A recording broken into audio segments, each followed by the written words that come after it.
आदाब, ये आकाशवाणी श्रीनगर है। अब आप मोहम्मद आजम से खबरें सुनिए। वज़ीर आज़म नरेंद्र मोदी ने जोर देकर कहा कि पहलगाम के दहशतगर्दाना हमले के लिए जिम्मेदार अनासिर और इसकी साजिश रचने वालों को मुंह तोड़ जवाब दिया जाएगा। आकाशवाणी पर मन की बात प्रोग्राम में कौम से खिताब करते हुए उन्होंने पहलगाम वाक़े पर गम व गुस्से का इजहार किया। वज़ीर आज़म ने कहा कि भारत और जम्मू कश्मीर के दुश्मनों को ये रास नहीं आया कि कश्मीर में अमन बहाल हो रहा है, जमहूरियत मजबूत हो रही है और सयाहों की तादाद में रिकॉर्ड इजाफा हो रहा है।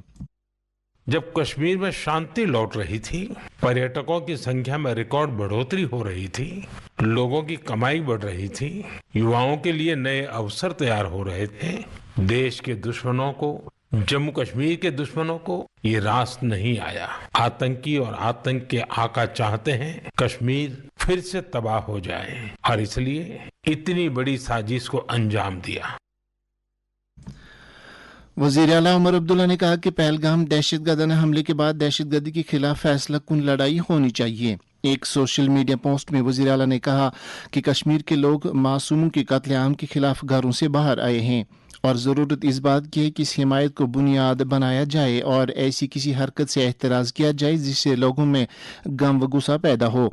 उन्होंने कहा कि कसूरवारों को सज़ा दी जानी चाहिए, ताहम इस दौरान मासूम लोगों को कोई नुकसान नहीं पहुंचाया जाना चाहिए। पहलगाम हमले पर तबादला ख्याल करने की गर्ज से आज जम्मू कश्मीर असम्बली का खसूसी इजलास तलब किया गया है, जिसकी दरख्वास्त काबीना ने की थी। इस हमले में एक मकामी नौजवान समेत 26 सयाह जाम बाख हुए थे। असम्बली का खसूसी इजलास लेफ्टिनेंट गवर्नर मनोज सिन्हा ने तलब किया है, जिसके बारे में असम्बली के सेक्रेटरी की तरफ से एक बाज़ाबिता नोटिफिकेशन जारी किया गया। इजलास के दौरान पहलगाम हमले के महलूकीन को खराज अकीदत पेश किया जाएगा, जिसके बाद इससे जुड़े कुछ अहम अमूर पर बहस की जाएगी और एक मजम्मती करारदाद पास की जाएगी।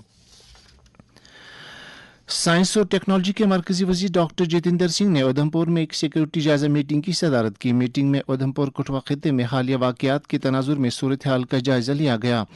उन्होंने नामानिगारों के साथ बात करते हुए कहा कि पहलगाम दहशतगर्दाना हमले के बाद वजीर आज़म नरेंद्र मोदी आज खुद सूरत हाल की निगरानी कर रहे हैं और उन्होंने कौम को यकीन दिलाया कि दहशतगर्दी को जड़ से उखाड़ फेंक दिया जाएगा। दुनिया भर में आजकल टीकाकारी से मुतल्लिक ज़रूरी सरगर्मियां जारी हैं। टीकाकारी के आलमी हफ्ता 24 अप्रैल को शुरू हुआ, जो 30 अप्रैल तक जारी रहेगा। हफ्ता टीकाकारी की अहमियत और इसके तहत जारी सरगर्मियों की निस्बत से गवर्नमेंट मेडिकल कॉलेज श्रीनगर के डिपार्टमेंट कम्युनिटी मेडिसिन के सरबराह और professor doctor SM Salim Khan ने आकाशवाणी न्यूज़ श्रीनगर से बात करते हुए कहा, नेशनल लेवल पे जो इम्यूनाइजेशन होती है हमारी पेरिफेरल हेल्थ सेंटर्स पे, वहाँ बुधवार को नेशनल इम्यूनाइजेशन के तहत वैक्सीन दिए जाते हैं, जहाँ पे हामला ख्वातीन आ जाती हैं और जो बच्चे होते हैं 5 साल तक के लिए, तो उनको वहाँ वैक्सीन दिया जाता है। इम्यूनाइजेशन का एक ड्यू लिस्ट बनता है जो वहाँ पे वर्कर होती है, तो उन्हें पता होता है कि इस हफ्ते हमें कौन कौन से बेनिफिशरीज आते हैं। फिर आशा जो होती हैं वो उन घरों पे जाके उन बेनिफिशरीज को इन्फॉर्म करती हैं और उनको हेल्थ सेंटर पे ले आती हैं और उसको कोशिश ये की जा रही है कि जो भी बेनिफिशरीज हैं वो पर्टिकुलर डे पे आ जाए और उनकी इम्यूनाइजेशन हो। जिला इंतजाम श्रीनगर ने मनशियात से पाक जम्मू कश्मीर मुहिम के तहत government boys high secondary school Gund Hasibat में एक जानकारी प्रोग्राम मुनक़द किया। ये program deputy commissioner Srinagar doctor Bilal Mohiuddin Bhat की सदारत में मुनक़द हुआ, जिस दौरान मौजूद लोगों को मनशियात के मुज़िर असरात के बारे में जानकारी फराहम की गई। प्रोग्राम में स्कूली बच्चों, मुख्तलिफ महकमों के मुलाजमीन के साथ साथ आम लोगों ने शिरकत की। सार्फिन के मामलात को खुश असलूबी से हल करने की गर्ज से district legal services authority Budgam ने एक खसूसी लोक अदालत का इनेकाद किया। इस मौके पर 65 मामलात में से 19 को इफ़ाम तफ़हीम के साथ हल किया गया और तस्फिया के दौरान 1,64,512 रुपये वसूल किए गए। ट्रैफिक श्रीनगर जम्मू कौमी शाहरा पर ट्रैफिक आज सुबह बहाल कर दिया गया है और इस दौरान गाड़ियों को यकतरफा तौर जम्मू से श्रीनगर चलने की इजाज़त होगी।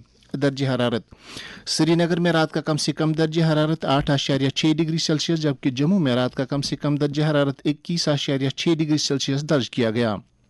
इसके साथ ही खबरों का बुलेटिन खत्म हुआ। खबरों का अगला बुलेटिन दिन में 12:30 पर उर्दू में नष्ट होगा। इस वक्त हमें इजाज़त दीजिए। खुदा हाफिज़।